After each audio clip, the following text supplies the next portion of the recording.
Урлагийн сэтгэл засал нь бол яг мэрэгжлийн хүний удирдлагадор хүний сэтгэлд нь тулгамдаад байгаа тэр асуудлыг шийдвэрлэхийн тулд мэрэгчлэн хүн зорилго тавин ажилладаг. За ингэж ажиллахдаа тухайн хүн тулгамдсан асуудал яг юу юм бэ гэдгийг яриулахаас илүү тухайн хүнийг илэрхийлэх бүх боломжийг урлагийн хэрэгслүүдийг санал болгож ингэж ажилладаг байгаа.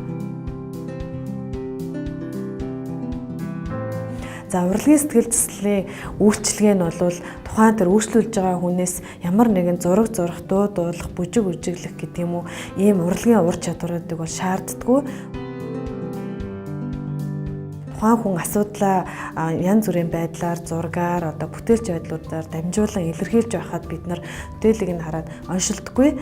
За мөн хүний бүтээлийг хараад таамаглаж, тааварлаж хэлдэггүй. Эсвэл хүний амьдралыг ирээдүйг ч юм уу хараад мэрэг түлхийлэх гэж ярьдаг тийм ээ. Тэгж хэлдэггүй. За яг тухайн эцсийн бүтээгдэхүүн дээр бол бид нар ач холбогдол өгдөггүй. Мэргэжлийн урлагийн сэтгэл заслын үйлчилгээ маань бол тухайн хүний асуудлыг шийдвэрлэхэд гол анхаарлаа төвлөрүүлдэг. Хүний сэтгэл санааг түшээж байгаа тэр асуудлыг нь бууруулах, хүнийг тайвшруулах, урт удаан хугацаанд хүн асуудлаа эргээр харах, асуудлаас гарах шийдлээ олж харахад нь туслах тэр даван туулах чадруудыг нь ур чадваруудыг суулгахад бол чиглэж ажилладаг ийм мэргэжил байгаа.